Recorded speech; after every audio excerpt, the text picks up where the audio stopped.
Ever catch yourself praying like you're auditioning for a Broadway show? You're not alone.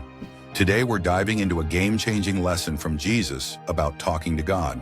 Spoiler alert, it's probably not what you think. Picture this. Ancient Judea, crowds gathering to hear Jesus speak.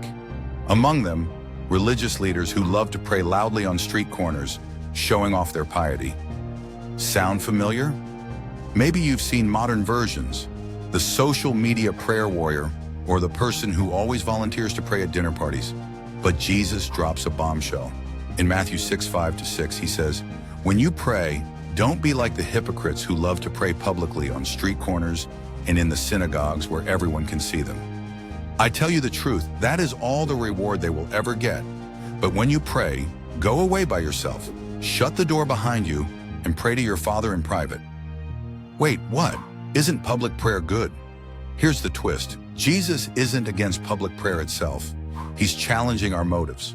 Are we praying to connect with God or to impress others? Jesus goes on to tackle another misconception. In Matthew 6:7, he says, "When you pray, don't babble on and on as the Gentiles do. They think their prayers are answered merely by repeating their words again and again." Sound familiar? Maybe you've caught yourself thinking, if I just say the right words or pray long enough, God will answer. But Jesus is saying, hold up. God's not a vending machine where you insert the right prayer coin and out pops your wish. So what does Jesus say we should do? He gives us the Lord's Prayer as a model. It's short, simple, and straight from the heart. It starts with honoring God, then moves to our needs and relationships. No fancy words, no public spectacle. Here's the real kicker. Prayer isn't about impressing God or others, it's about relationship. Imagine talking to your best friend.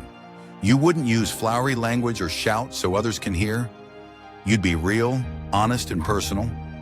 Jesus is inviting us into that kind of relationship with God. He's saying, drop the act, get real.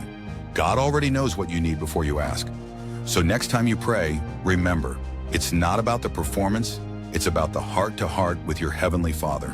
No audience needed, no script required.